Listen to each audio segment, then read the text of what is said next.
So we're kind of done with the logic section. So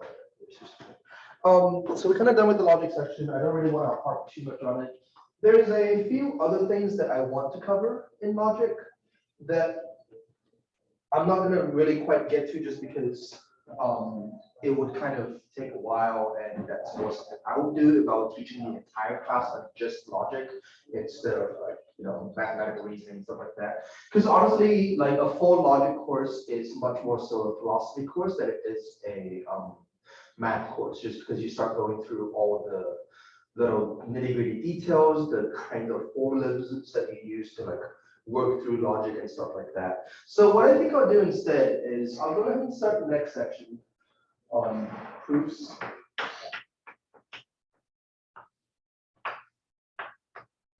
And today we'll just talk about direct proofs.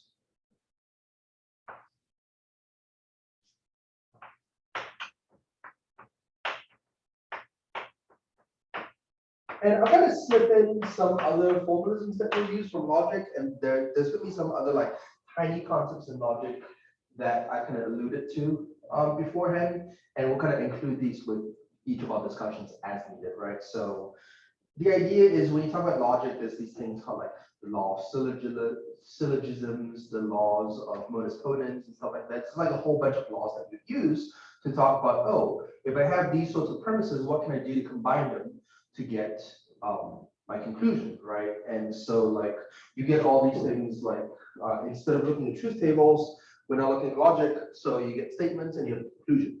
So maybe I'll write statement A, statement B, therefore statement C, or something like that, right? So this is a very common thing you will see in logic. It almost looks like you're adding things, right? This plus this equals this. Pretty much they use that sort of format in logic. And basically, these are where all your premises are, right? By premise, I mean something that we know is true to start with. And then this would be my conclusion.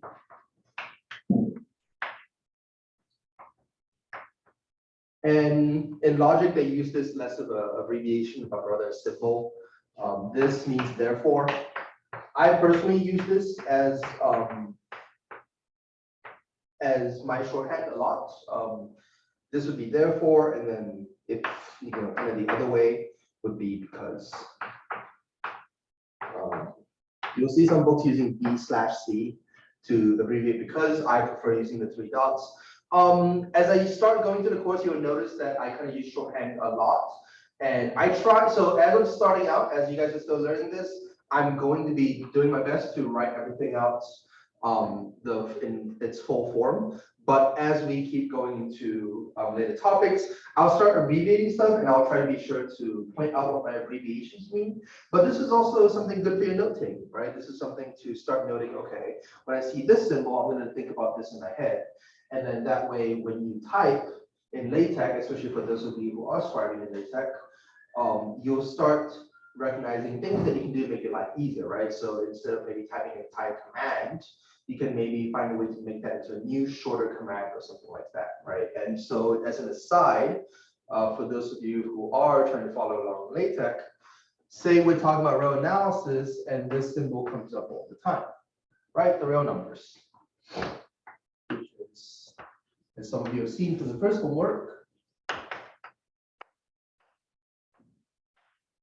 this, right? And I don't want to type this out every time. I don't want to type out math BBR every time. And okay, maybe you get fancy and just copy paste and you just put this into your clipboard and try to paste it every time. Well, what if now I have 2 things that I want to type, right? It's going to get harder and harder. So the easiest way to get around that are by commands or macros. So notice that in the preamble, before everything else, you have all these like / use package and stuff like that. One thing that can also go in the preamble is the creation of commands, right? So usually what happens is I'll do / new command, and there'll be 2 arguments, right? There'll be 2 curly braces. So this is the first curly brace is for the command, and the second brace is going to be for the actual command itself. So I can do something like this. right? And by the way, the command should still have a backslash because that's how LaTeX knows it's a command. All right, so I might write something like this.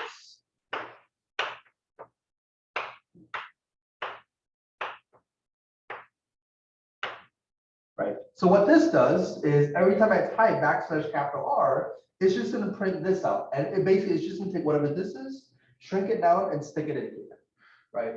So for example, this Blackboard font requires math symbol, right? You require the $sign environments. So I still need to put this in $signs when I use it. Nothing changes about that. It's really just whatever is in here gets put in here, right? I know some people want to be like, okay, I just want to use this command without typing in $signs. I want it to like produce the $signs, and they'll do this, right? And that almost works, right? So if I'm just typing in text and no math, and suddenly I want to put this symbol, and this will work without putting $signs, right? But the issue comes with when I suddenly want to write something like this, where I say, like, for example, X in real numbers. What I'm trying to output is perhaps this, right? But if this is my command, this won't work because it's going to look at you trying to put $signs in here because it's trying to shrink this whole thing down into here, and it's going to go, oh, I don't know what $signs are and how they fit if I'm already in $signs, right? So don't run into that trap and just don't use $signs. Just try to avoid using $signs in here unless you know what you're doing or unless you have a specific reason to, and most of the time you should be fine, right? So that's just for those of you typing stuff out, this is a much easier way to make sure you have commands. So for example, in like my commands, I kind of use the same preamble and I'll copy paste it to a new document, or I'll make a text file and have it saved for every new document. There's a ton of these symbols that we often use, right? The rationals are Q, the integers are Z, the row numbers are R, and so on and so forth. I'll usually have all of those in there already, so I don't have to like type this in every single time, right? So there's just something to note. Anyway, that was just a quick aside about abbreviations and stuff. So if there's ever anything I'm writing or saying that you don't remember or you don't know what it means, just let me know. I can clarify. But I will slowly start using more and more abbreviations throughout the course of the summer. One, because I'm lazy. Two, because it's good to start getting used to like notation, right? You don't want to always have to say or write everything in full. You want to kind of just be a bit more brief about it. Okay, anyway, so here, this is a standard format that we use in logic. We have a bunch of statements. It doesn't have to be 2 statements, right? It could be a whole line, it could be 7 statements. But the idea is the statements before this line are the premise. And in some way, they lead to this conclusion, right? And so the idea is there's a lot of different ways we can combine these things into this guy. And these are kind of like your laws, right? So you have, like I was saying, 2 most common that you'll first run into are the laws of syllogism and the law of bonus ponens. So for example, syllogism is something like this. So you'll see them. So just like we use truth tables to define our operations, we use these laws to tell you, okay, what are the things we're allowed to do when we combine premises, right? So for example,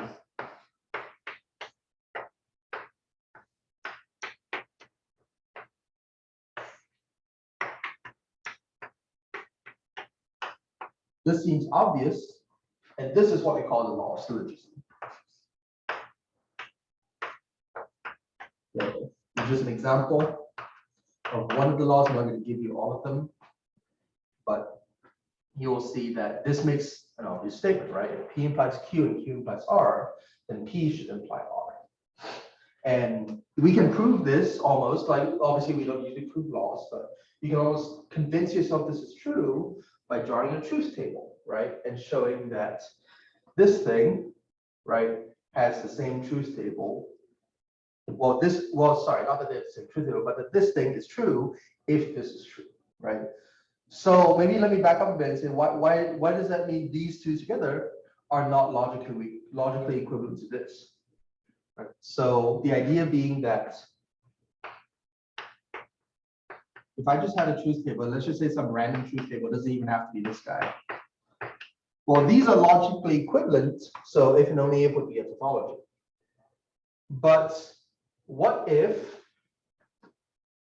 let's see, what if these were all my premises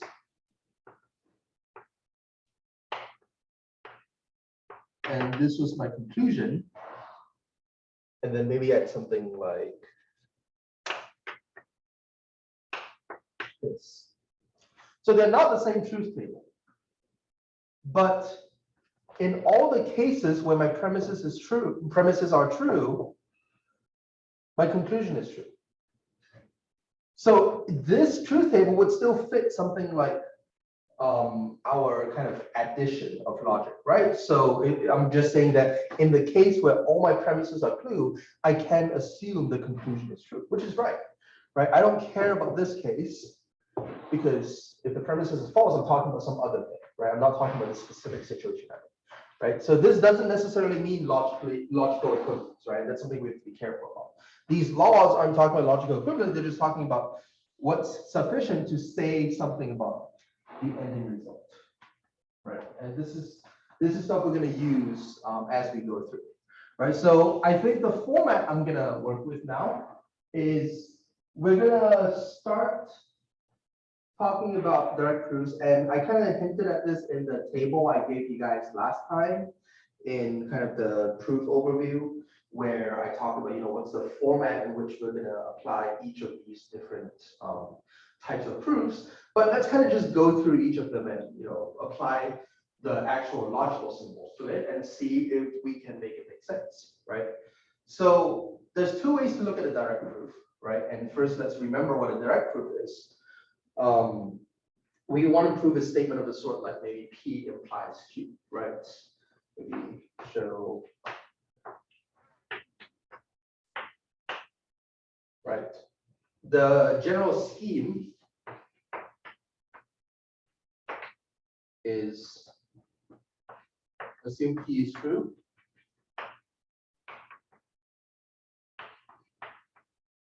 And you've got one of two options. You can prove a different statement that says P implies Q.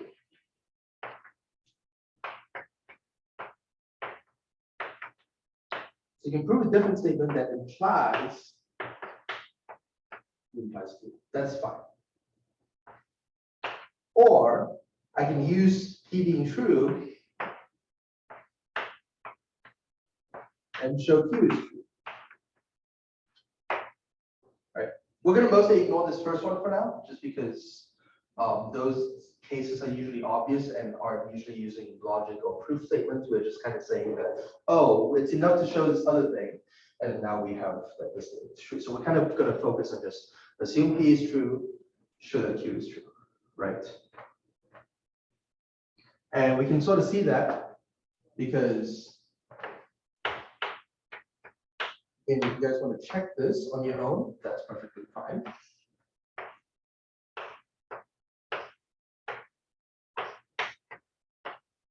This is a tautology. I claim this is a tautology, right? If I have the statements P implies Q and the statements P that implies Q has to be true. And you almost see that should be obvious, right? And so we can almost write this in different formats.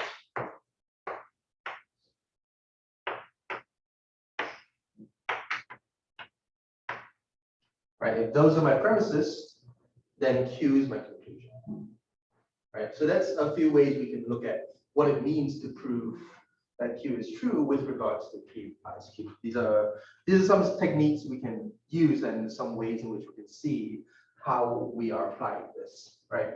So this was something I want you to note. It's not necessarily the most important part. I just want you to kind of keep in mind that, okay, behind all these words I'm saying and behind all these things that we're going to talk about, there's the logic there, right? If you want to start studying logic and you want to be super, super precise, that's a good thing to get used to, right? See if you can turn every statement not just into quantifiers or not just into predicate logic, but see if you can closely write out, what all these laws are that you would use, what all these symbols are that you would use to represent the statement. That's totally fine. But it's not what we're going to focus on, right? That's kind of for a different course and more for the philosophists than the mathematicians. So maybe before we actually give some examples of direct proofs, let me just introduce some terminology that we're going to use throughout the course. And then we'll start with some definitions and examples, and then we can start doing some proofs, right? So first, I've kind of tossed these words around and I've kind of explained them a little bit, but let's formally talk about what they are, right? What's a theorem? Right.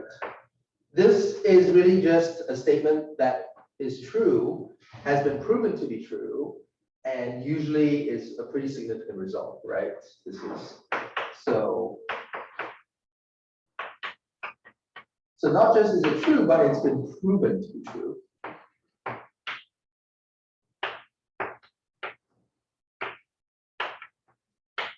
And when I say proven, that means I can use something to prove it, right? So by definition, this is not an axiom, right? Because we can't, so axioms can't be theorems because axioms cannot be proven. We just have to assume axioms are true. So then theorems would have to be proven using axioms, right? So these are statements that have been proven to be true, and they're usually significant. Something. Like, in other words, maybe they'll be used specifically, or it's something good to know, right? So for example, if I'm saying that, maybe we'll get to this later, later in the course, but we'll say stuff like, okay, if you're talking about like fundamental theorem of calculus, we have some premises, we have some conclusions, and this is stuff we use on. We have stuff like the intermediate value theorem, right? We have some premises, we say that maybe if f is continuous on a closed interval, then it must attain some intermediate value, blah, blah, blah, right? So you see a lot of these if-then statements, and these theorems are mostly if-thens or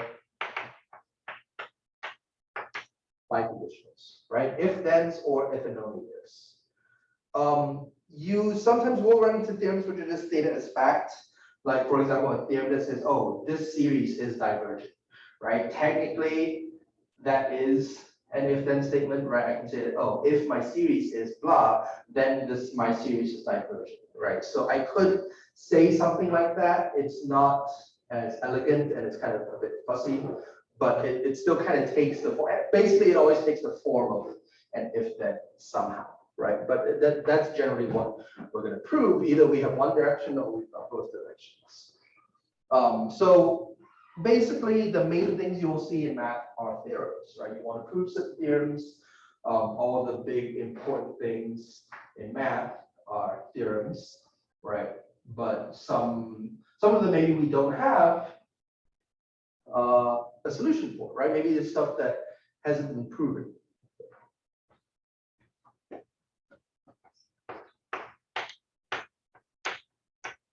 So that's kind of what we call conjecture, right? A conjecture is something we think is true, or maybe even that we know is true,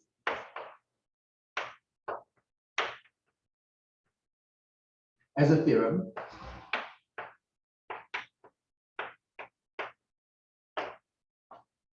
but hasn't been proven.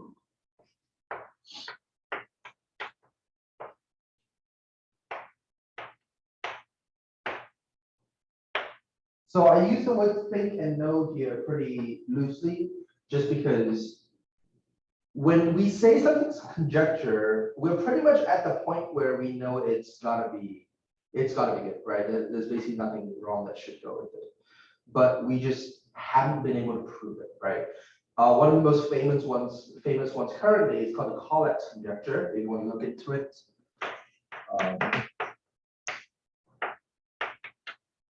This is essentially, there's a known formula out there for integers that says that, oh, if my current integer is even, do something. If it's odd, do something else. So I think it's like, if it's odd, do 3n plus 1. And it's even, divided by 2. And then you just keep going forward. And there's the conjecture basically says that no matter where you start with, this eventually goes to 1. Right, and the idea is no one's ever really proven it. It's in fact very, very hard to prove. And Terry Tao has made some really big contributions towards it with regards to using prime numbers and stuff like that, but it hasn't been done yet, right? We think it has to be true. We've kind of plugged it into computers and went, okay, computer, do this a billion times, do this a trillion times, and it works, right? So it's pretty much known that it's probably going to be a result. Sure, maybe there's a like weird counterexample out there that that fails, right? But it's almost impossible that that's going to be the case. We pretty much know it's going to be true, so we call it a conjecture, right? Once it's a theorem, people will start calling it a theorem. So this is known as a Collett's conjecture. Similar to conjectures, we have hypotheses. I thought that explained today. And we talked about using the word hypothesis before in terms of like our logical statements, but in this case, I'm just going to talk. It's very similar to conjectures, right? I'm going to talk about hypotheses using what they're used to describe theorems that haven't been proven yet. So hypotheses are also theorems, and at this point, I'll start abbreviating theorems as THM, right? You'll see it a lot. That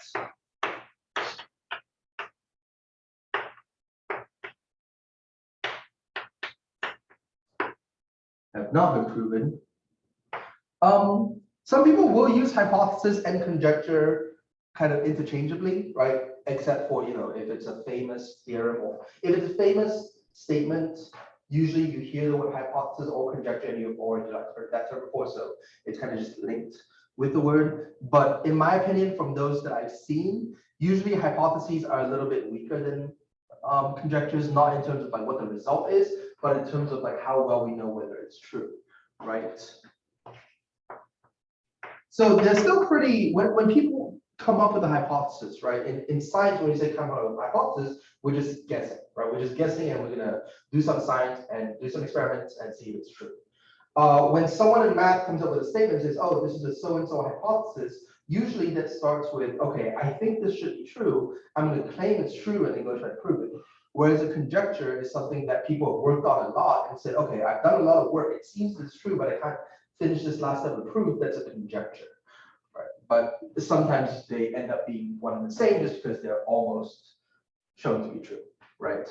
So these are more likely to be false compared to conjectures.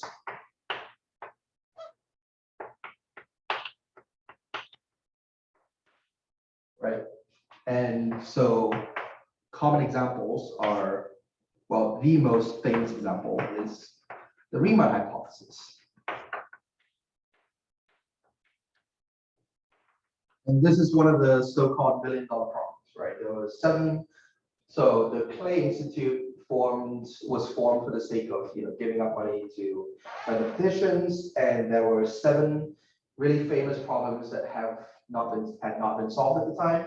And so the Clay Institute was formed to give out $1 million to whoever would solve these problems, right? And of the 7, only one of them has been solved up to now, right? And it was called the Poincare conjecture, right? Henri Poincare came up with this conjecture about spheres, and it was finally proven by Gregory Perelman. So the conjecture is now a theorem, but you'll hear people still call it the Poincare conjecture because that name is so like that statement is so closely tied to the name of Poincare conjecture to the point where people have been calling it the conjecture for so long that even though it's been proven now, we're still going to call it the Poincare conjecture, right? Everyone in math who's in that field knows it's been proven. But yeah, so that's one of the conjectures, and that's been proven. But the Riemann hypothesis is probably the most famous unsolved problem in mathematics, right? It has to deal with complex numbers and something called the Riemann zeta function. For those of you who've looked into some top math videos and seen some stuff on YouTube, and you've seen the famous thing of like, oh, 1 + 2 + 3 + 4 to infinity equals -1/2, or sorry, -1/12, and you're like, oh, what's going on here? Well, that's tied to the Riemann zeta function, which is part of the the Riemann hypothesis, right? So again, this is a statement that hasn't been proven yet.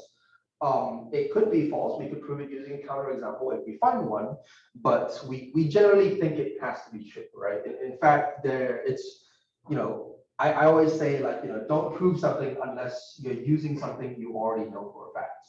One of the very, very few exceptions in professional mathematics is the Riemann hypothesis. There's been a ton of papers, tens, maybe even hundreds of thousands of papers that have been published that just assume the Riemann hypothesis is true, right? So it's one of those things that we always joke about that, well, you might get $1 million for proving or disproving it, but don't disprove it because everyone's going to come for your head, because that's going to just break all of mathematics, right? And the idea is we're pretty much so confident that we think this has to be true that we're just going to assume it's true and go from there.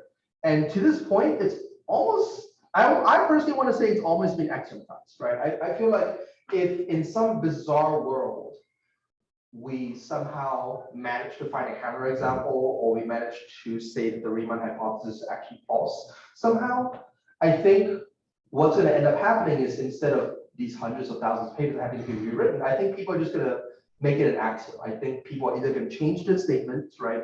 Because the statement is true for at the very least for the most part, except for a few really weird cases, right? So either we're going to create, some more conditions on the Riemann hypothesis so that these conditions still hold in all the papers that assume it's true, or we're going to create some axiom or axiomatize something that says that, okay, we live in a world, assume we live in a world where the Riemann hypothesis is true. This world already includes all of those non-counter examples. We're going to just intrinsically throw away the counter examples, not by saying we don't refer to them, but by saying they don't live in this world, right? They don't live in the world that we care about. So those are some ways that people could get around it, right? So it's okay for these hypotheses and conjectures to be false, even if we are using them, just because we know it's so close to being true. It's just a matter of like, can we tweak it a little bit, right? You want to be sure that you can use it. Another example of conjectures being important and maybe being almost proven or even proven but not quite yet is something called the four-color problem, something called the four-color conjecture. It's basically this idea that every single map, like literally when I say map, I mean like a world map. Like imagine it's a geography map, right? If I draw a map and I'm doing it as haphazardly as possible, drawing these lines and countries with weird shapes and basically like doing whatever I want on the map, and they're all connected, it is enough to use four colors to color this without ever having two adjacent countries be of the same color, right? So in other words, if I just have any map, four colors is enough for me to color it, right? And so this is something that was proven, I think, in the 70s or 80s using a computer, right? We used a computer to prove extensively that this is true, but people really weren't happy with the computer proof, right? Obviously, a proof is a proof. It doesn't matter how you do it, right? I could prove something using brute force, right? So for those of you who've done comp sci, you would know that, well, if I want to print a certain line of text out 100 times, the easiest way to do it is to throw a for loop, right? For I equals 1 to 100, print it out 100 times. But if I went in there and typed it, and not even use copy paste, I just typed this sentence 100 times, print it out, I get the same result. No one's gonna ever look at you and say good job, right? Because they're all gonna tell you you're dumb if you're trying to be comp sci, right? Don't copy paste 100 times. But it still gets the job done, right? And that's what some computer proofs are. They get the job done. We've proven something, but a lot of people in the mathematical community won't be really happy with it, right? So since they're not happy with it, they're going to go ahead and try to prove it. It was only, I think last week on like Tuesday or Wednesday or something, 2 people posted on Twitter saying that they were finishing up publishing a paper that had a 5 or 6 page proof of the four-color conjecture, or something like that. They said they would have it soon. I haven't seen it yet. I've been keeping up with it because it is a pretty big thing if they're able to prove it using non-computerized methods. But for example, you can see that this is something that people are still working on, right? Even though we've proven it, people are still trying to prove it because a lot of people are unhappy with there being approved by computers, right? So that was just a big aside to just talk about, like, why might we care about things in modern mathematics, right? So beyond the scope of this course, beyond just learning what math is and beyond just learning, like, what do I need to do well in my math classes or whatever, for those of you who want to go further along in math, these are some of the kind of things that you will see, right? So a lot of people will work on these conjectures and work on these hypotheses, and even like, if you end up going to grad school, or if you're already in grad school and you're looking to, do a dissertation, or you're looking to write a paper, this is what you're going to be doing. You might come up with a conjecture, or you might come up with a hypothesis, and you're going to try to prove it, right, and see if it works out, right? So that's basically your job is to take this stuff and turn it into this stuff, right? You want to turn it into a theorem, something like that. So that's that. Okay, so that's what conjectures and hypotheses are. Good to know what those are. It's a little bit more of an aside. So that's why I'm erasing this instead of this one over there. So propositions. There's another word you'll hear and you have heard me use before. So proposition is something it's a theorem, but it's very weaker, right? So it's a type of, I would almost say it's a type of theorem. So these are theorems that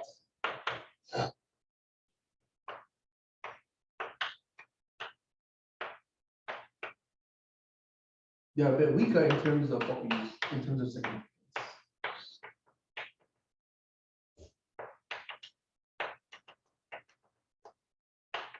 Right, so maybe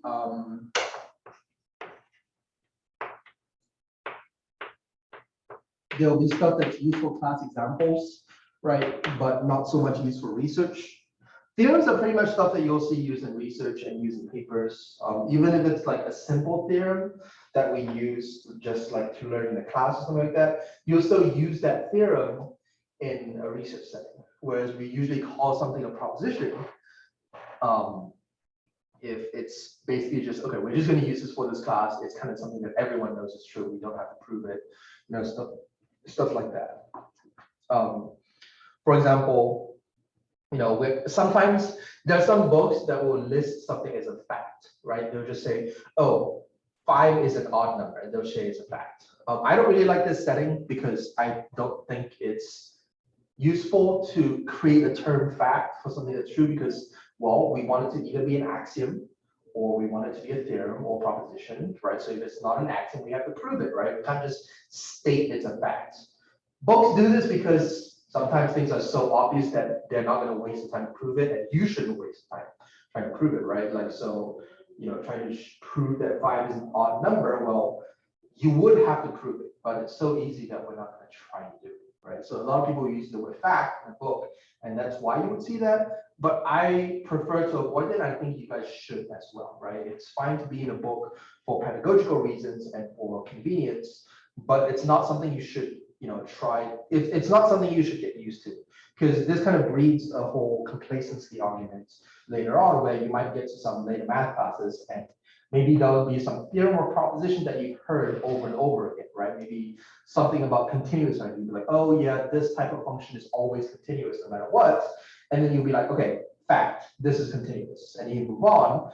And it's like, sure, maybe it's a case where it's obvious, but when you keep doing this more and more and more, you're going to find that you're going to want to just keep referring to things as fact instead of making sure it's true, right? There are a lot of statements that are fact and are obviously true, but if I'm writing that down, I'm going to still pause and make sure I know how to prove it, you know, because sometimes it might seem obvious and you might even remember that it's obvious, right? You might have remembered doing it a semester ago and be like, oh, this was a really easy proof. I never have to do this again. And that's fine. But then if it comes around later and you sat down and you remembered just that it was easy and wrote it was a fact, what if I ask you why it's true and you kind of start struggling a little bit? Like, this happens a lot. Like, it's surprising how often this happens. So try to stay away from this convention of just calling things facts. No matter how easy it is, you don't have the right other proof, but be honest with yourself. Think to yourself if you can come up with a good proof for it and see if it works, right? So build that habit for yourself. But anyway, instead of calling it facts, we call them propositions. So maybe 5 is odd. I would say that's a proposition, right? It's obviously not a theory. It's not some big significant result, but it's something that we can quickly prove, right? Some propositions won't have really fast proofs, right? It's not necessarily that propositions will always have shorter proofs than theorems, but most of the time they do.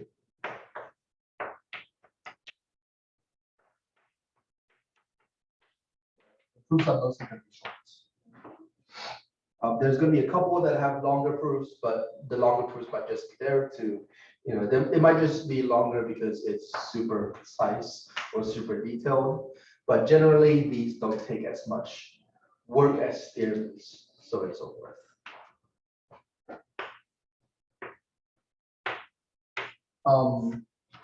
This is a term that so all the terms so far is stuff that you've seen in English. Lemma is probably the only one of these that shows up in math.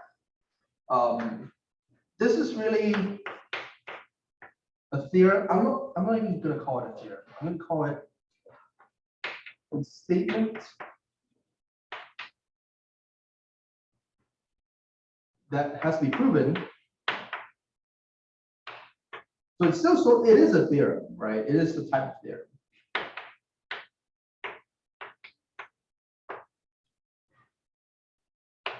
But it only has relation to some theorem out there. I should say that it's only used in process of proving theorems.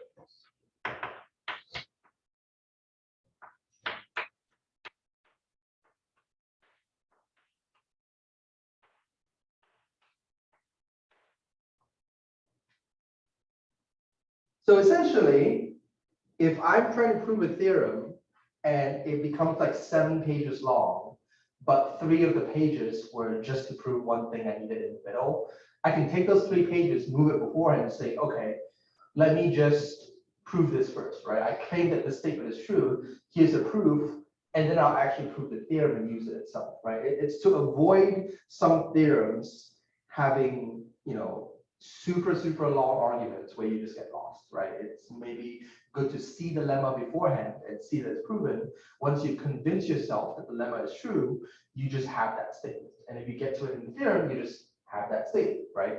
So this is kind of like, you can almost think of this like an in-text footnote, right? So in my own homeworks, because I'm extra and a nerd, I include footnotes in my homework, right? I'll get to a point in my homework where I'm like, okay, this should be proven, but it would make my proof a bit longer if I do it, and it doesn't belong in the main paper, so I'll provide it as a footnote. I'll maybe have a quick explanation of why this thing is true in my footnote.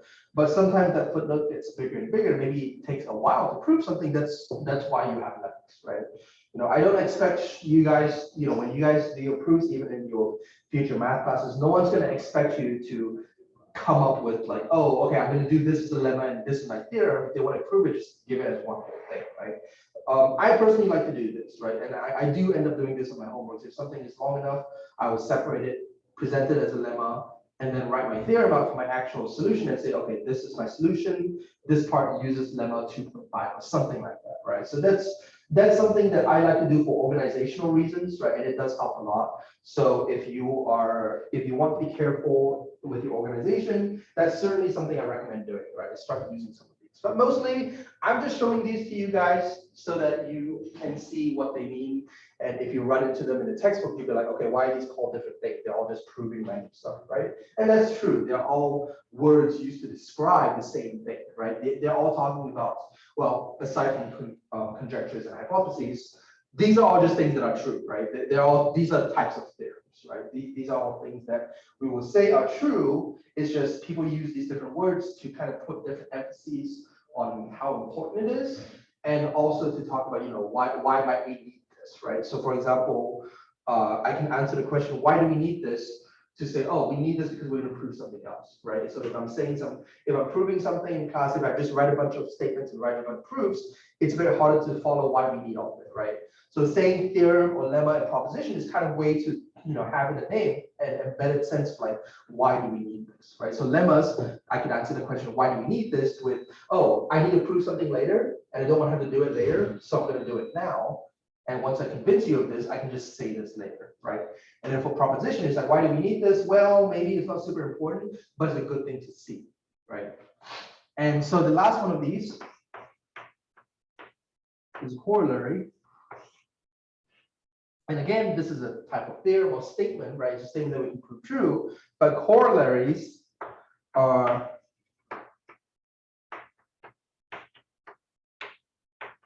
these are results that we immediately get, right?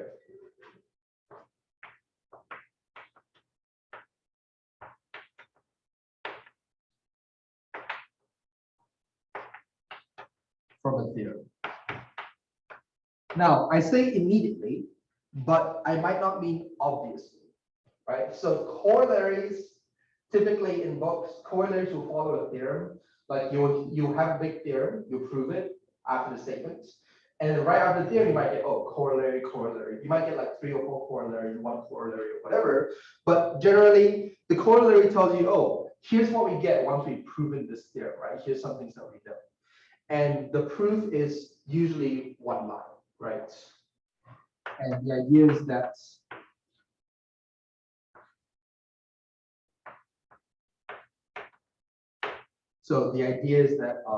I have the theorem, and for the corollary, it might not look like it's related to the theorem, but maybe my line would say, okay, we can rewrite this or we can express this as blah, blah, blah, or basically rephrase the problem, and we can say, oh, at this point, just apply the theorem and we get this, right? So corollaries are maybe, sometimes corollaries might be more important than the theorems. Well, and by important, I might say, of the questions we might ask within the field, of the questions we care about researching, those might be in the corollaries, and you might not see that in the theorem.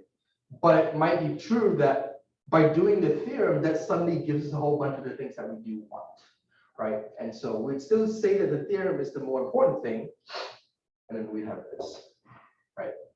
So we kind of have this roadmap of, we have lemmas that we use to build up a theorem, and then once we're done with the theorem, we use the theorem in corollaries, right?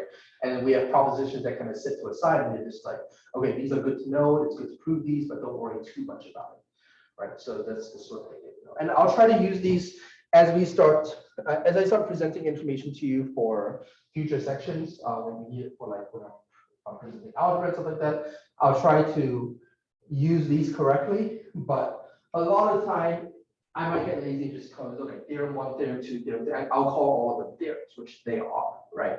So I'm usually pretty good about using lemmas. I sometimes skip corollary. I'll just say, oh, from this other theorem, I'll use this, and so on and so forth. But if I slip up and just keep using theorem, let me know if you want me to be more precise, if it helps you, or just kind of look at it once you're done with the class. And then if you have a question about it, you can email me to ask if it's important or why it's important if you don't get why. But for the most part, don't worry too much about the wording. It's more for you guys to kind of see, okay, if you see these words in a book, in a math book, how should you be looking at it? Now that we have that, I want to kind of draw you guys a roadmap. So I know I meant for this section to be on direct proofs, but as I was kind of talking about this stuff as an aside, I think maybe this is an important thing to think about. It doesn't really fit into any section, but it should be something that we start looking at. And that's like, how should I study, or how should I read a textbook, or how should I learn mathematics, and so on and so forth, right? So before we even continue with direct proofs, which I'll do in a little bit, I want to talk about how you should create a roadmap for your mathematical thinking, right? And the idea is, well, we'll use what we call axiomatic trees.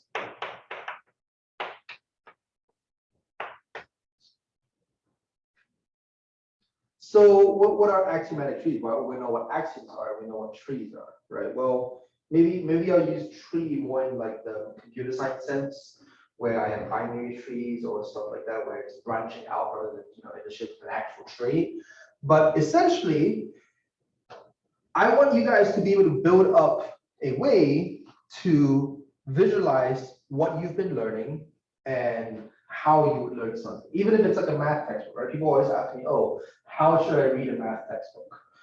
This is something I'll keep bringing up throughout the course. And I'll repeat a lot of this stuff just because of how important I think it is, and also because this isn't stuff that you would get in a typical course, right? So typical courses are just going to launch into what I was talking about earlier with like direct proofs, and they'll immediately start giving you definitions to prove. They'll immediately start giving you, some examples and then just exercises, and you just move on from there, right? So maybe sometimes someone asks a question in class, and a professor or a book will kind of explain, okay, so this is how you should think about it very briefly, and then move on. Right? But I think it's very important for people to develop an understanding of how you should be self-sufficient. Because one of the things I want to teach in this class, and one of the things I want to give you guys going forward, isn't just here's all the stuff that you will work with. Have fun, right? Like part of this course is meant to be kind of inclusive of a bunch of introductory subjects and proof writing and proof techniques that you will see throughout your math career that will be super useful. But the biggest thing I find, and one of the biggest things I worry about for the mathematical education community, is people kind of continue on in their math careers not really knowing how to study or how to improve, right? You'll obviously get people who are already good at studying, so they don't need any help. But of the people who struggle with mathematics and of the people who struggle in their math classes, it's not people who are incompetent, and it's not people who don't know what they're doing. It's people who don't know how to study on their own, right? And that's one of the big issues that I want to help fix, right? Because you get so many people who are brilliant, but might not know how to read a textbook and might not know how to continue. And so this is not as hard to fix as people think it is. It's just not very well discussed. So the axiomatic tree is one of the ways in which I provide some roadmap or guideline for how you should be thinking of mathematics, right? So now that you've seen all these words like theorem, lemma, corollary, so once I talk about these, you kind of see that there's a sense of structure. There's a sense of, okay, I do this first, then I do this, then I do that. Even going back to axioms, right? I said axioms were things that can't be proven.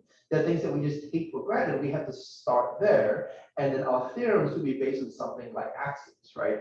So at the bottom of these trees, what I recommend is something like this.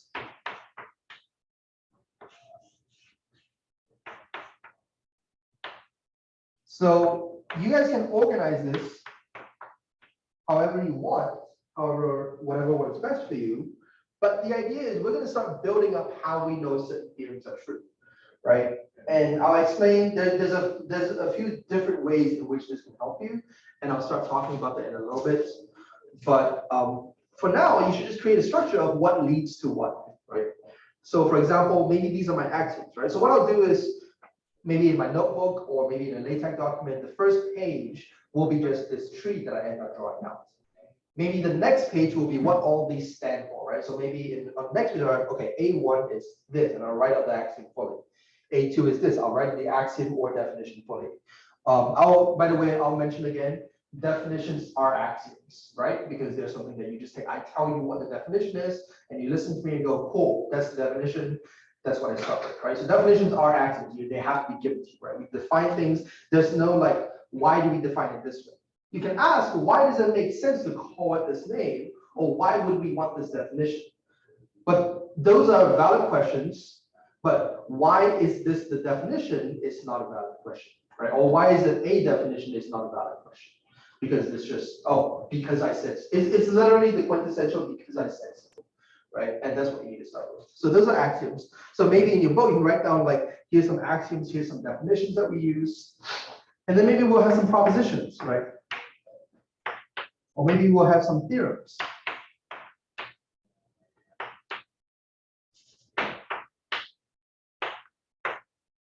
And the idea is you can start saying, how do I use this stuff, right? So you can see I'm just drawing a bunch of arrows, but this would be one example of how I would start constructing this roadmap, right? I can say that maybe, so all these things, think of them like index numbers or references, right? Imagine it's almost like a hyperlink. And in LaTeX, I often do this in LaTeX as hyperlinks, right?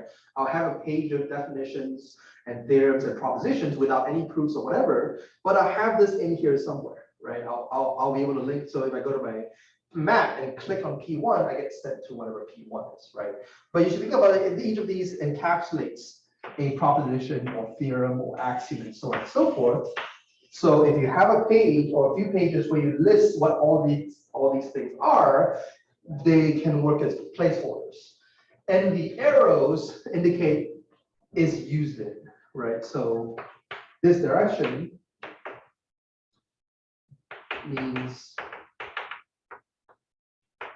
is used, right? So this arrow indicates A1 is used in P1. So what I mean by that is, okay, propositions have to depend on axioms. We have to use axioms to prove things. So maybe we'll say that, okay, this axiom is used to prove this proposition. Or even if it's not used to prove it, it's like, if I have a proposition that uses some definitions, right, and you don't know what the word means, well, that word is your axiom, right? And if you see maybe, okay, if this axiom was somehow used to prove this, and there was some other word in here that you didn't know, maybe you can even create another axiom to define that word, and then you show that it's connected, right? So sometimes instead of is used in, I always think of it as, okay, you need to have known this step before you know the next step, right? So in other words, if I'm drawing an arrow into P1, I want to draw an arrow from all the things I need to understand how to talk about P1. Right, so as many axioms as you need to talk about the definitions in P1, as many axioms as you need, or propositions that you need to prove P1, draw stuff into there, right? And we'll have the same thing for theorems, right? And you'll see often that theorems will have more arrows going into them because of how important they are, right? You'll have lemmas going to theorems, you have propositions and axioms going to theorems. There's a lot of stuff going through that, right? One thing I like to do is, using colors or using different shapes or whatever, or maybe even not using them at all. Here's something we can think about, right? Obviously, you have this kind of transitivity thing, right? Whether it's just an arrow going from here to here and here to here, obviously there should be an arrow going on top, right? So maybe whenever you can create kind of compound arrow like that, maybe you can think about, okay, do I actually need this arrow? And think carefully about this, right? Because it could be that I just use this definition here, and I'm using theorem 1 to prove theorem 2. And so I'm intrinsically using this stuff to prove theorem 2, which is fine. But there are cases in which not only am I using this arrow, but there's another thing from here that I need to prove this, right? So it is possible that you get these arrows looking like that. And one good exercise is to see if these are needed, right? So I'll make a bunch of notes here because there's a bunch of things I want to say here. So after completing a tree for maybe a chapter or a section, or even for a whole book,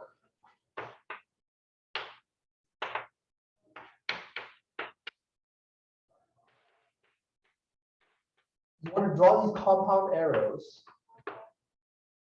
and ask, do I need them?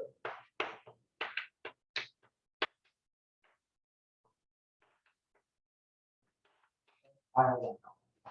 Right? Always ask yourself, do I need them? But always be able to answer questions, why or why not either way. So whether you need them or not, you want to be able to explain, oh, either I don't need it because the only reason why this would be here is because this is used in here and then this is used in here and nothing else, versus, oh, I need it because this is used in here, but the way in which this arrow is used here doesn't immediately do this. You need something else that's also from that guy, right? There are rare cases where for the same reason, you might want to have 2 lines going like that, right? Maybe it looks stupid, but it's like, okay, sometimes maybe I'll use a certain theorem and it applies to give you this thing, but then I could do it again to give you some other thing, right? And then I'm actually using the theorem twice to prove one theorem. And that's rare, but it happens, right? In fact, I think I did this in one of my homework questions for real analysis last semester. I kind of had this big theorem that needed a bunch of parts to be proven. And I used the same theorem to prove different parts in different ways, right? So technically you would want to include double arrows to remind yourself that there were multiple paths to follow, right? And you can see how this can get very complicated. So I leave it up to you to figure out, what's the best way in which you want to depict these arrows, right? Figure out a scheme for yourself that works. Something that works for me might not work for you, right? I like to be as extensive as possible and then work backward to try to eliminate things that might seem redundant and ask myself why it's redundant, right? But another thing to look at, one of the good things to get out of drawing something like this, look for things with a lot of connections. a lot of arrows or connections. Because imagine this. So one of the big things is like social network theory in math, where people look at these graphs and talk about connections between people, and you can obviously use this to model actual social network like Facebook or Twitter or something like that. You know, you can ask a question like, okay, how much influence does one person have? How much reach does one person have, right? And maybe you can answer this question by drawing a graph that looks almost exactly like this, right? With these as your people and arrows as who do they affect. And so if you see someone who has a lot of outgoing arrows, or you can see someone who has a lot of just lines in general coming into and out of them, maybe they're an important person in some way, right? Same thing here. If you have a bunch of lines going into and out of something, maybe that's a really important theorem. That's the point where you stop and ask yourself, okay, why is this important, right? So there's two ways to do this. One way is to just read through the book and just be like, okay, what's important? Let me figure it out from here. But another thing to do is you ask yourself, okay, did I actually think this was important, right? Why did I think it was important? Why did I not think it was important? Is it actually important based on this? And so what you end up seeing here is I want to discourage reading through a book and just being like, okay, this theorem is true. The book is telling me this theorem is true, so I'm going to take that for a fact. I'll follow the proof and I'll be like, okay, cool, this is a true statement. And then you go to the next one and go, okay, cool, this is a true statement. And you just keep doing that, right? I mean, it's not wrong. I mean, that is what the book's for, is trying to tell you what's true. But I think it's important to understand why something is, not just why something is true, but why do we care it's true? And you've probably heard me say this throughout the course, like, why do you care about this? Why do you care about that? You know, it's important, right? Because if you're actually questioning and asking good questions about the material, the major good questions would be, why do we care about this? Why do we need to know this? And in some cases, the answer might be as simple as a lemma. We need this because I need to prove something more important. But then the next question comes up, why is that thing more important, right? So the idea being that you want, as you're reading, I encourage you to try to think about, and before you even see the future material, before you even know what it's about, ask yourself, do I think this is important? And later on, if it turns out it's important, not important, if it doesn't, you know, connect with what you were thinking, and maybe you can go back and think, okay, why did I not think this was important? How do I have to change my thinking? Or not even change your thinking. How do I have to rethink the subject in terms of what should be important and what I want to get out of it, right? Because the importance here isn't more so like, oh, I didn't think this was important, but the author does. Let's talk about that. It's more so, okay, I want to motivate my mathematics in a way that helps me learn, helps me pinpoint what I should be learning about. This is what helps with that, right? You want to give yourself a schema from which you can understand what you want to focus on. Because you can't very well go, well, maybe someone with photographic memory can or whatever, but you can't very well just sit down, read textbook and just know every single theorem. Some of them are good to know, but ultimately not useful. Right, and if you ever run into them in the future, you just look for them in a book again and go, oh yeah, I remember, that's the proof, and you move on, right? You don't have to know the proof to everything in your head, but you should be able to eventually figure it out, or at least know where to and how to reference it, right? So you want to build a good understanding and a good intuition for what's useful and why is it useful, right? So that's why this is important. Another thing you can do is do this and create this tree as you go. Don't look back and don't, so I'll put as you go in quotations. So what I mean by this is don't look back, right? So if you see something, you write it down, you put it in the tree, and one good way to do it is it's kind of like link to number 2. Don't write down literally everything you see, right? Don't just see a theorem and say, okay, I'm going to smack this on it. Don't look at it there and smack it on it, right? Go read through the book, and as you see things, think of things you would want to put on this roadmap and put them on there, right? And then after you're done with that, go through the book again and look at the theorems that you missed that aren't on here, and see if those theorems are needed as connections to other theorems. Because sometimes this might, tell you that you might know a proof for a theorem, but you might not know one part of what's needed for that proof. Sometimes that happens, and this is a good way to check that.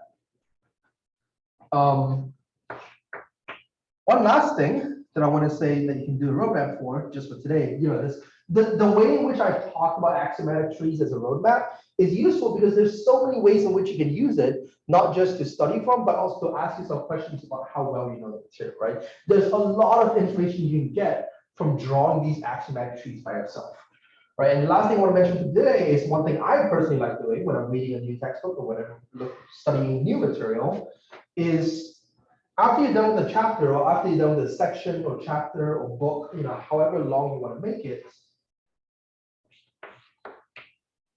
draw this from memory. And I don't mean finish the book, look at what you've looked at, memorize it, and draw it again. That's not what I mean.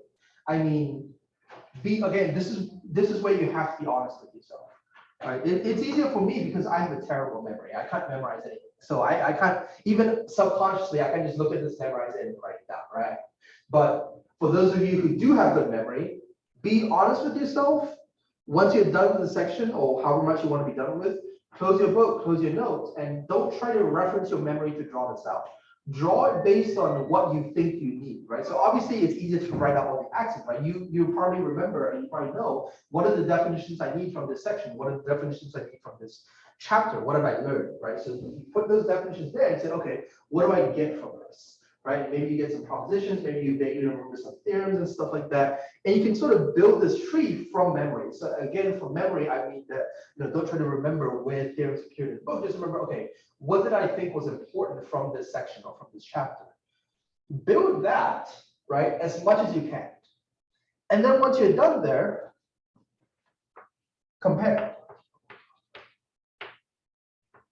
Compare this to the actual axiomatic tree that you've already drawn for the chapter, right? So treat it as, I'm going to draw an axiomatic tree from the chapter as if I was turning it into a professor or something. Versus after I'm done, I'm going to try to draw it from memory, and then I'm going to compare the two.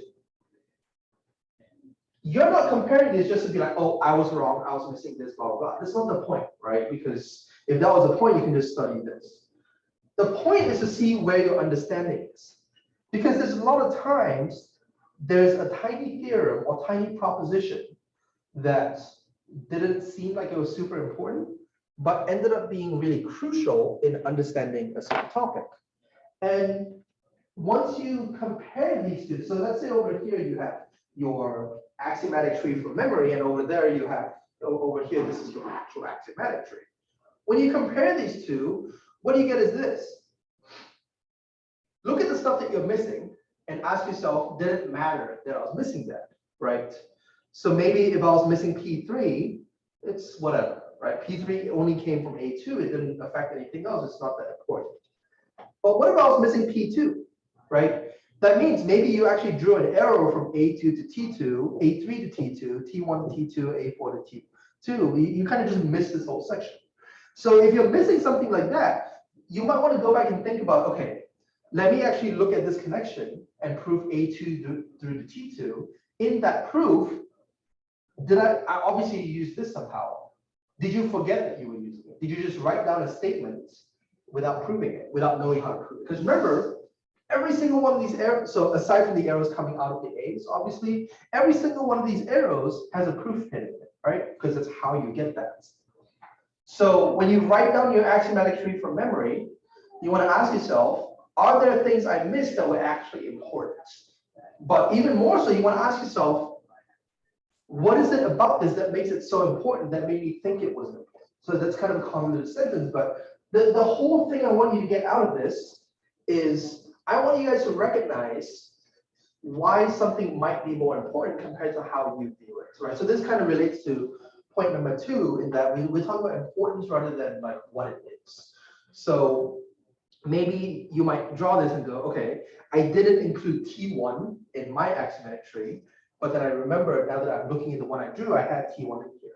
The question you want to ask yourself isn't why you missed it. The question you want to ask yourself is, why was this important? Why did the book think it was important versus why I think it's important?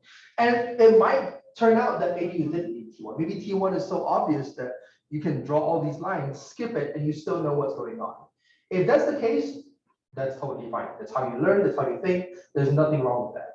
But if there's a gap in your table that can't be reconciled, as being, easy to reason through or something like that. You want to think about why you want to ask yourself, why did I not think it was important while you're doing this, right? And again, this is why I say be honest with yourself. Don't just tell yourself, oh, I just randomly forgot this, or don't just say, oh, I meant to put this in here, right? You really want to sit down and ask yourself, why did I not think that was important?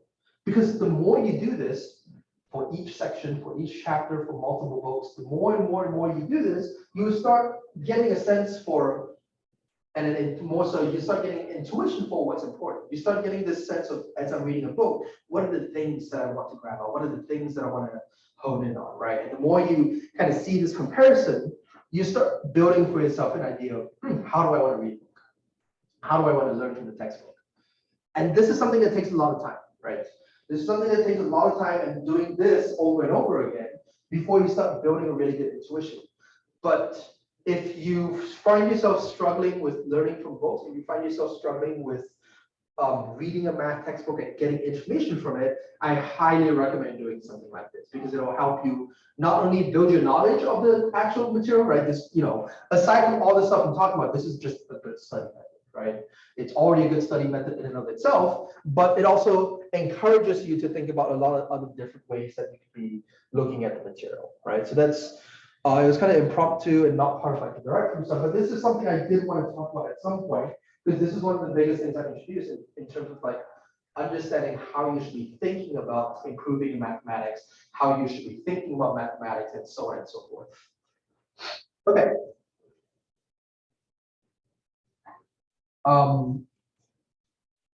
If this is something you guys do and you're not sure if you're doing right, you can always like draw out a example for it, right? So maybe you can like look at a section in it. Maybe you can pick a book of your choosing in mathematics. Maybe you can pick a book on a certain subject and pick a chapter and draw an axiomatic tree for the chapter. And then afterwards, if you want to send it to me along with what book it is, I can look through it real quick and see, okay, and I can maybe give you some comments on what I would have done for that section or whatever. Okay. So that's that. All the way back to direct proofs, right? So let's actually spend a little bit of time, not too long, but let's spend a little bit of time talking about direct proofs today, and then we'll be done. Because there's not too much to this section, right? Direct proofs seem pretty easy. There's nothing really complicated about how we get them. Okay, so looking at direct proofs. So let's start with some definitions, right? So let's start with some of the things I was talking about in previous classes. We need to start from the definition. And so one of the easiest things to start with in most of the intro proof classes that you'll see is talk about stuff like even and oddness, right? We all know what an even number is. But if I ask you why 18 is even and you answer it with, oh, it's because it ends in an 8, I'm going to stare at you and go, okay, are you really going to tell me that, right? Like we spent a lot of time talking about, we need definitions. We can't just have these vague ideas of, oh, this is even because I know it is, right? So let's start with writing some definitions. So an integer n is even. And again, by my convention, I'm going to underline basically the thing I'm defining, right? So here I'm defining what it means for n to be even, right? So an integer n is even if this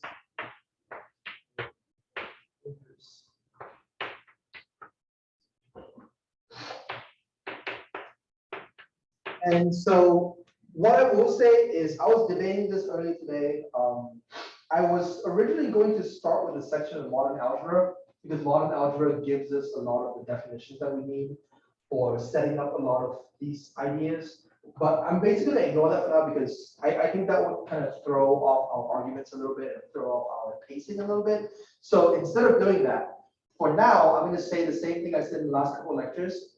Assume that we know how the integers work, and assume that we know how real numbers work. What do I mean by that? I mean, assume that multiplication and addition work as we expect, right? Assume that, if we add two integers together, it's still an integer. If we multiply two integers together, it's still an integer, right? Assume that we know those things. Assume that a plus works in the same way that a generator does, right? We know what a number of plus 1 is, right? So 5 plus 1 is 6. Pi plus 1 is pi plus 1. There's no way to simplify it, and so on and so forth, right? So imagine that these things are what we expect them to be without like redefining them, right? Because that will come later. So we'll just claim that all that stuff works as we believe and go from there, right? So for example, when I say 2k plus 1, a proper mathematician should say, hey, at this point, if we're treating this class as kind of a vacuum with a black hole, I haven't told you what it means to add 1 outside of the set theory stuff that we've done before, right? I've kind of done the set theory stuff of, oh, what's the successor function, right? S of n, we'll call this thing n plus 1, but we technically only defined it for natural numbers. We didn't define it for integers or real numbers or anything, right? So if you're thinking, oh, should we have defined plus? You're absolutely correct, we should. But for now, we're going to ignore that, right? So now we're going to ignore that and just assume that you know all the standard things that you know about plus and times, right? Adding 2 integers is an integer, multiplying 2 integers is an integer, adding and multiplying real numbers still gives you back real numbers, and so on and so forth. Right. So this is just a quick aside. Just imagine that we already know all that basic stuff. But then stuff like that still requires a definition. I'm also going to try to write stuff with quantifiers.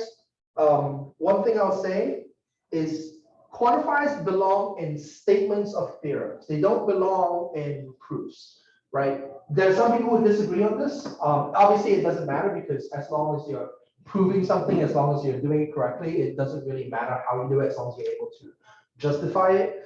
For now, I think it is good practice to give yourself kind of this scheme of if I'm stating something as a fact or I'm stating something as a theorem, use quantifiers. If I'm proving something, do not use quantifiers, right? Again, like I said, some people will say, oh, you always use quantifiers. I think this helps you separate between what you're doing, especially if you're newer to this kind of stuff, right? So since this was a statement, I'm going to use quantifiers. And when I'm defining something or when I'm writing a theorem, what I'm going to try to do is, even if the theorem isn't written in terms of quantifiers, even if it's just a sentence, I'm going to try to write it as quantifiers wherever possible, right? So in other words, I could have said, oh, an integer n is even if there is an integer such that 2 times the integer plus 1 is my original number. I could have said that. But I'm going to use a quantifier instead because that's what's important, right? Oh, I'm so sorry. There should be a plus 1 here. I don't know why I did that. I'm jumping ahead. I usually define odd before even. I don't know why I did even here. Obviously, divisibility by 2, right? So again, this is where you want to be careful. Divisibility by 2, what is that? My answer is we don't know yet. In a couple minutes, I'm going to give you a definition for what it means to divide something else, but that's going to be different from division. Notice that when I say we're going to assume we know all this basic stuff, I said addition and multiplication. I didn't say subtraction or division. We don't know what those are yet. And I'm going to claim that continuing through this, we continue to not know what they are. In fact, by the end of this course, you might know what subtraction is, but you might not know what division is. Division is very, very hard to do. Like it's very, very hard to figure out what division actually is. And even at like the PhD level, there are some students who still struggle with like how to create division, right? How do we get division? It's something very difficult to see. And maybe we get far enough into the algebra section, we'll kind of see why it's so difficult to think about. But there's a lot of formalism that goes to talking about division. So when people say like, okay, for now, let's assume the basic things, we'll talk about, we know what multiplication is and addition just by definition, right? But we don't know what subtraction or division are. In fact, imagine that those two things do not exist. Imagine that we can make something like them that exist, but the way we think about it from like elementary school and so on and so forth, that isn't true, right? We just don't know that. We only have multiplication and division. So I guess the definition that I wanted to do was odd. These both go together.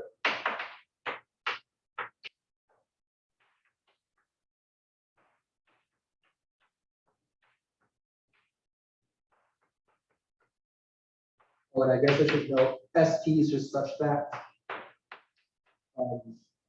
Sometimes with such that you'll see a colon. I personally like putting a colon here, but I as much as I love to just put a colon for such that, I think that's sometimes not easy to see in terms of like verbosity. So I'm just going to use such that because I think it is a bit cleaner to write it that way. Right. So when I define it this way, that means that when I say, okay, let's go back to the question, right? Is 18 an even number, right? We can't just say, oh, it ends in 24680. We have to say that, okay, what is the definition? So we can only say it's even if there exists a k such that n is 2k, right? So I might say something like, oh, 9 times 2 is 18. 9 is an integer. And because 9 is an integer, that means that 18 is even, right? Notice the way I did that. It was very formulaic, right? And so at this point, what I just gave you was a proof, right? What I gave you was pretty much your first example of a proof. So I said that, you know, I mentioned don't use quantifying in proofs, right?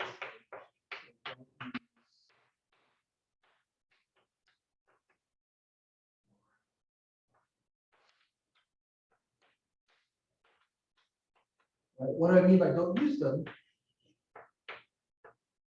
Respond to them instead. I'll explain what I mean by this.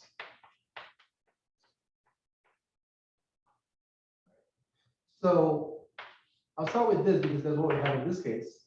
So for the there exists, remember I said that this just means at least one. It doesn't mean there's only one, or it doesn't mean I have to show all of them, right? It just says prove that there's one, right? If I want you to prove the statement that exists an odd integer, you don't have to go 1, 3, 5, 7, 9. You don't have to list every single one.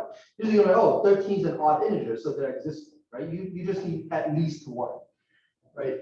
So for now, you will prove something exists by constructing it or providing it. For now, we'll stick with this. As you get later in mathematics, for those of you who are getting into grad school and stuff like that, there is a rare case where you run into something called a non-constructive proof, where we might not be able to actually create it, or in fact, it might be impossible to create something, but it is possible to show that it exists. Right? It's a really weird case, and it doesn't happen very often, but it sometimes does. And that is a way in which you might need to prove things. Those are very, very rare and very specific, and you will pretty much never need to do that unless you're asked to, right? Or unless you're shown a standard way to show something exists. So that being said, pretty much every time you see there exists, or you're trying to prove something with an existential quantifier, if you're trying to prove a there exists, you respond to that by proving it exists, right?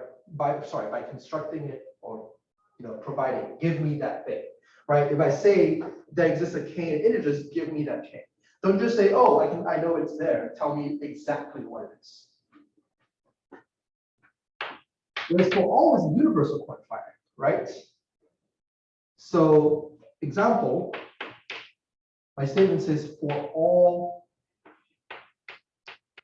x and z, blah, blah, blah, right? So when I respond to this, respond with, so essentially you want to let x be arbitrary. Whatever this thing quantified by a universal quantifier,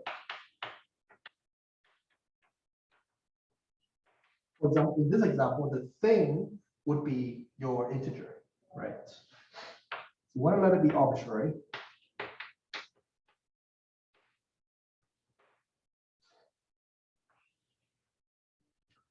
So how do I actually write this out, right? So that's the idea over there. In writing, what would you do? So in writing, I'd say that whatever it is equal to something, right? I want some modifier here that tells me exactly what it is. Now, sometimes you might not have to give it exactly, you might just have to give it good enough, right? There are cases where this could be also greater than equal, less than or equal, or something, right? As long as you're not giving a vague sense of, oh, it exists somewhere, I don't know where it is, right? If you say less than or equal to or greater than or equal to, there's at least some version that, there's at least some limits that you can put on it, and you can say, okay, I know how to pick something, right? There's something here. And that's totally fine. And usually if you use greater than or equal to or less than or equal to, it means anything that fits that condition should work. That's totally fine, right? So you want something to be equal, less than, greater than, something like that, right? Let this be true. Whereas with the for all, this is just your condition, right? So for example, as in our example, this would be like, let x be an integer. And it means that when we use this variable x in the rest of our proof, it means that that statement has to be true for any integer, as implied by our universal quantifier, right? I want to be true no matter what, right? So when I say respond to quantifiers, so maybe I should label this as a subtext of responding to quantifiers. This is the first thing I always teach in proof writing. So the reason I talk about predicate logic so much is because I want you guys to have the ability to rewrite every statement and every theorem as a bunch of quantifiers with a statement at the end. And now that you have a bunch of quantifiers with a statement at the end, you should, in proving it, respond to each one of those quantifiers in order. And here's where I finally get to say the thing that I always tell people in proving things. I said a few classes ago, when you prove things, you want to be able to throw your brain out the window. And I talk about an outline. Here's where the outline starts coming. Being able to write your statement as a bunch of quantifiers is what gives you the outline in this way, right? When we respond to quantifiers, that means that when I follow the quantifier and respond to it, I know exactly what I should be writing, right? If I write there exists k and z, right? When I respond to it, let k equals blah, something like that, right? If I want to prove it for all, when I say for all x and z, I start with let x be an integer, right? This is how you always respond to your quantifiers, and this is how you outline your proofs. And again, I'll keep referring back to this, but whenever I say respond to a quantifier, this is what I mean. I mean that when you see that quantifier, there's no thinking. It means that if the first line of your statement that you're trying to prove says this, the first line of your proof had better say this. If you do anything else, that's already wrong, right? And I say I'm going to be a bit strict about this because I think it's important to develop that sort of that sort of structure for yourself so that you're always doing things in the right way.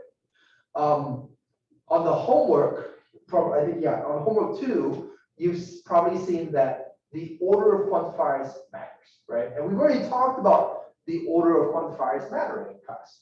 So this is where it matters, because if you respond to them in incorrect order just because, oh, I see this here, if you kind of like look through your proof that has multiple quantifiers and you look through it and say, okay, I'll respond to this first and then this and then that, it's very easy to get them in the wrong order and then you're proving a different statement, right? So whenever you're given a statement, write it out in the correct order of both quantifiers with statement at the end, and then respond to it properly, right? So let's look at an example of this for these definitions by literally what I just said, right? So I'll leave these two up. So this is the this is for all.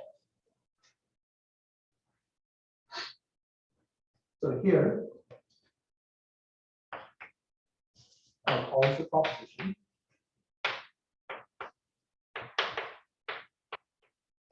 $18 is even, right? So this proposition depends on this definition, right?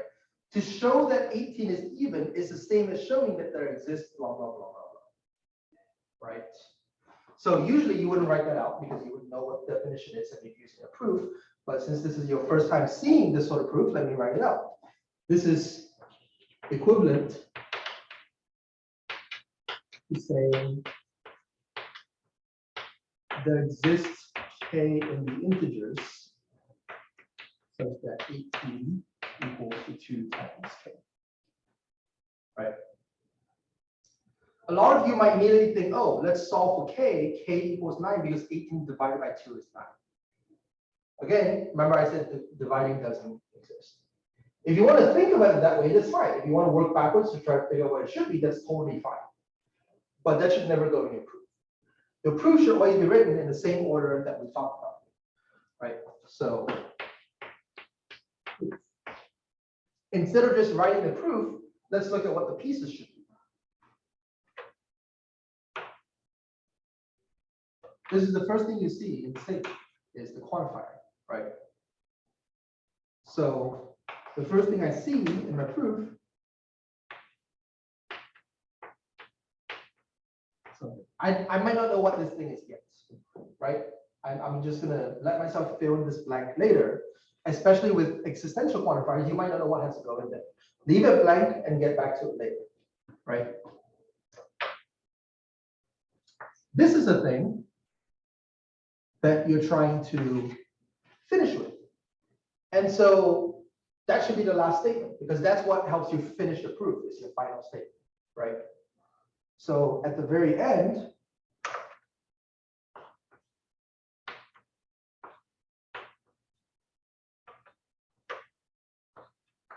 I should have this thing, right? That's where I know my proof is finished. Notice I've left myself some space. That's because when you write a proof, you start with the beginning, you start with the end, because those are things that you know have to be there. And so back to the thing I keep stressing about, why do I say that there is no creativity? Why do I say that you have to ignore all your creativity and stuff? It's because of this. You've given yourself a structure, right? A lot of people think it's creative because you start somewhere and you go, oh, there's so many things I could possibly do. How do I know which one to pick? Well, here's the trick. You're stuck. There's only one place to end, right? You have to end here. And so when I write this, there's only so many things I can do forward and back. So when you're writing a proof, there's not just one direction you can go. There's always two directions you can go. You can either go forward or you can go backwards, right? So especially with longer proofs, you start with the beginning and see how far you can get. And you start from the end and you see how far you can get. And you try to force them to, to work together. And I'll, as we do complicated proofs, I'll kind of do this for you, and I'll show you the outline of how I go through my proofs, right? I'll always write them start and end, and then see where they connect, right? A lot of professors will write out proofs and be like, okay, let's prove this, and they'll just write out a bunch of text. It's not wrong, but it's also good to see how you should be thinking about these proofs, right? If I ever do that, so this is one of the few things I'm going to be incredibly careful about, so I can say this with certainty.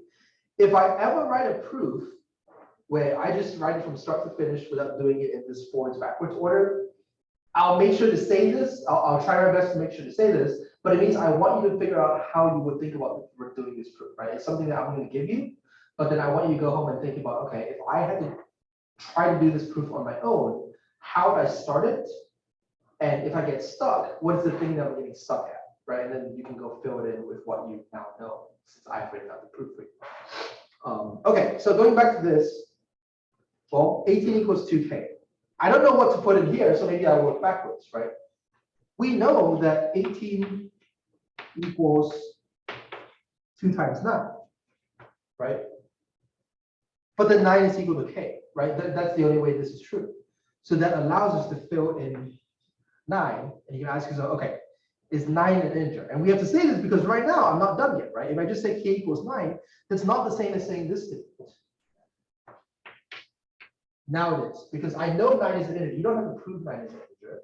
You probably know it already, but you should at least write this out to show that you know you are satisfying exactly this statement, right? So notice how when I've responded to this quantifier, I'm responding to the existential by saying, okay, I can construct one, it's equal, but then the rest of it looks the same, right? But then now that I know this is it, I can say, okay, 18 equals to 2 times 9, and so 18 equals to 2k, that's what I wanted, right? Notice nowhere here did I write out, okay, I can solve for k by doing 18 divided by 2. That solving stuff, it's fine. Again, like I said, it's fine to do that, but it should never belong in your proof. It should always be scratch work that you either think in your head or write on a separate piece of paper. It will never be turned in for a proof. ever, right? So similarly,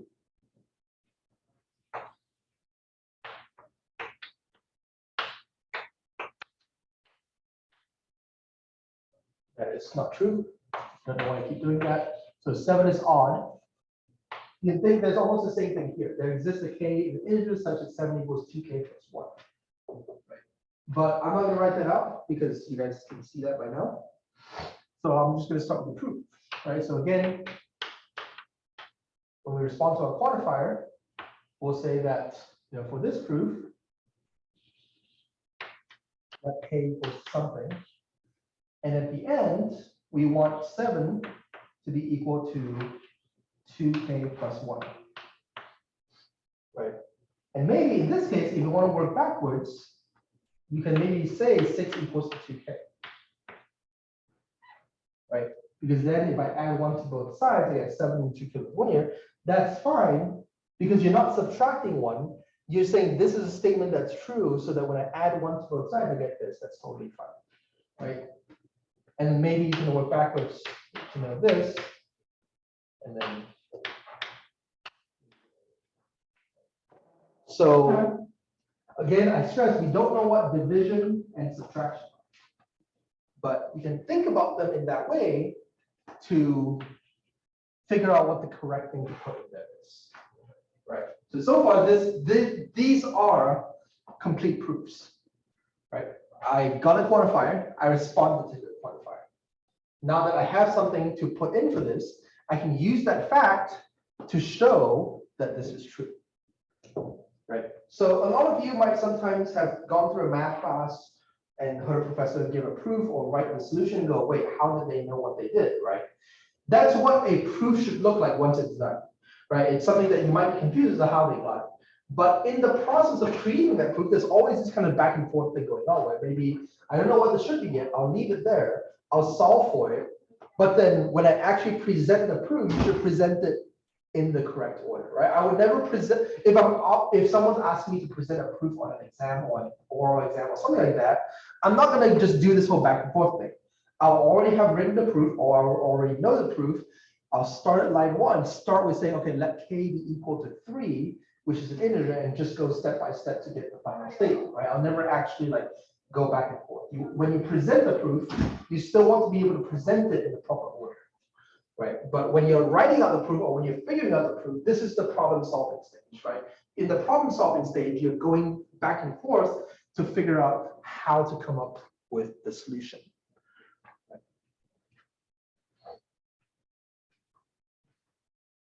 And so maybe I'll stop here. I'll give you I'll give you one more example. Actually, there's one last thing I want to talk. There's one last thing I want to talk about. I think I'll talk about it next time. I want to talk about proof by cases, which is another type of direct proof. But I think I'll leave it for next time with examples. I'll do one more proof, and then we can go from there. Yeah, so I'll do one more example, and then we'll finish up direct proofs next time. And I'll probably also start talking about the other proof techniques next time as well.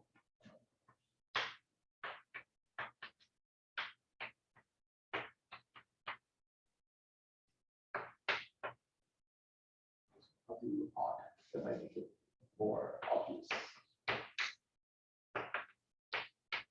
Okay, so how would I prove this?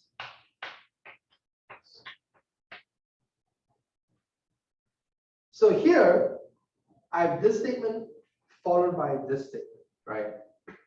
And maybe I don't want to write this out as quantifiers. You can, it might make it messy, but the definitions themselves have quantifiers, right? So the definition of x being odd has a quantifier there. And I have this over here, right? So I'm going to call this statement A and statement B. And a theorem is that A implies B. And how do you prove that if A implies B? We talked about that earlier. We assume that A is true, and we end with B is true. So in my proof, my first statement is going to say that suppose X is odd. Right? I'm assuming statement A. Now I'm going to stop. I'm going to not go anywhere further. And we're just going to write the last statement. Just write x squared is odd. Because the ending of my proof is showing that B is true. And I'm stating it somehow, right? Maybe I can even put it therefore here, because I know it's going to be there. But that should still be my last sentence, right? If I manage to fill in everything in here without gaps, then this is proven. Because I started with A and I've ended with B. Now, what else do we have to go on? We have definitions, right? And remember, this is why I said that when you write a statement or a definition, you use quantifiers. When you're proving something, you don't use quantifiers. Here, I would use a quantifier because I'm going to write out a definition for x being odd. So I'll say that there exists k in the integers such that x equals to 2k. Right? And then we know what definitions are, so I can work backwards, right? I know what this means by definition. So maybe I should pick a different letter, right? Make sure you don't pick the same letter to reference different variables. They're gonna be different k's. And even if you don't know if they're going to be different values, you can always use different variables and see if they end up being equal, and that's fine. But avoid the problem of using the same letter for different things. Maybe let's use m, right? So by definition, what does it mean for x squared to be odd? It means there exists an integer such that x squared equals 2m plus 1. Here I've got 2k plus 1. Here I've got 2m plus 1. Right? And now we can work with it, right? Because what do you think is missing here? We have a definition for x. We have what we want for x squared. Right? So how do you go from x to x squared? You would just multiply it by itself, right? So if we already know that this is true, we can go down here, right? Okay, x squared is equal to 2k plus 1 squared. Right? I'll leave you to do the algebra by yourself.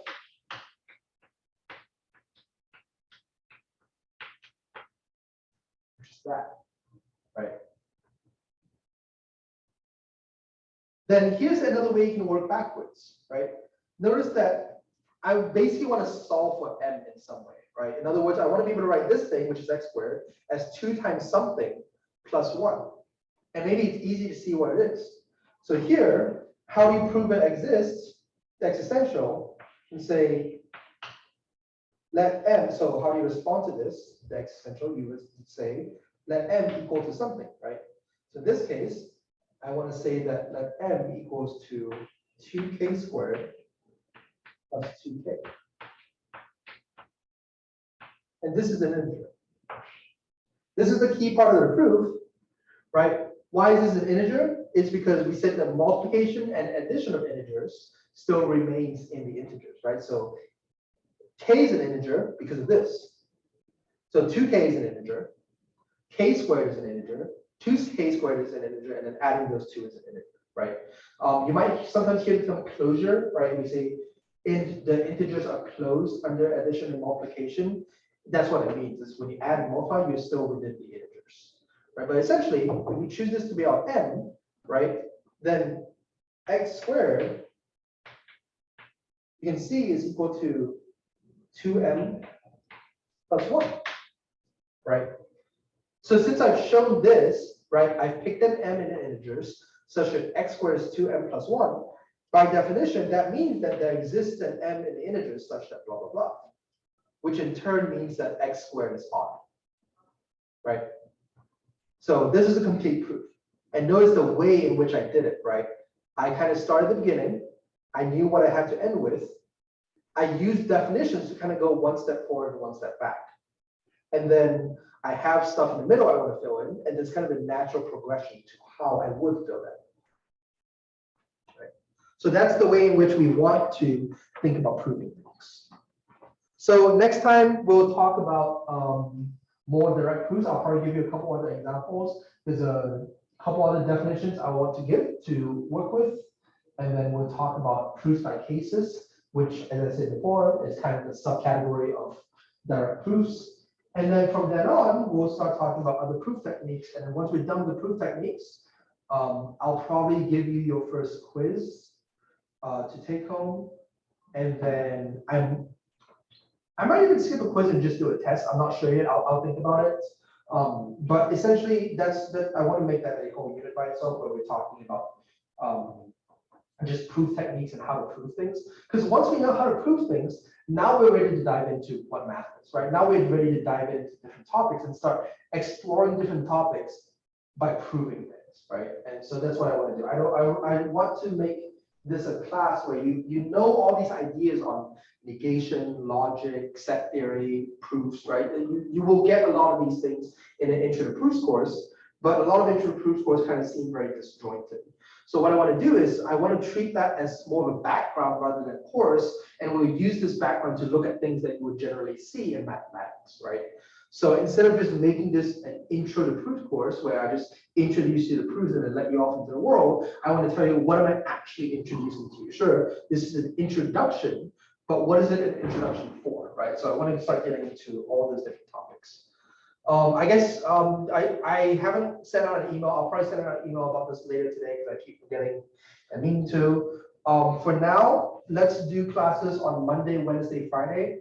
I'll plan on making the classes. So Monday, Wednesday, we'll probably go from about 11 to 1 p.m.-ish. And then, well, I plan on like doing 11 to 12:30, but sometimes like today I'll run over a little bit just because I have things to say. So we'll just say, some 2-hour period, right? Where sometimes I might just end earlier. And then Fridays we'll do like 12 to 1:30 or 12 to 2 or something like that, right? So I'll plan on this being just like a 2-hour period reserved for each lecture. So I expect the lecture to be up to but not exceed 2 hours, and then sometimes we might just end early, right? If you guys decide you want to do stuff on other days or you have questions, we can do that. For now, we can do those Tuesdays and Thursdays as like problem sessions. I'm happy to do that. If there's more material you want, I can certainly give it to you guys. Just let me know. I know a lot of you are looking at the recordings on YouTube and you're looking at just doing stuff on your own. That's totally fine. But if you have questions, let me know. If you want to get more exercises, or if the time doesn't work for you and you want to set up something on Zoom for me to kind of give you extra examples and stuff like that, I'm happy to do it. Just let me know. So for now, I think that's it. I will send out the lecture as soon as I can when I get home later this evening. And then we will move on to more proofs on Wednesday. So I'll see you then.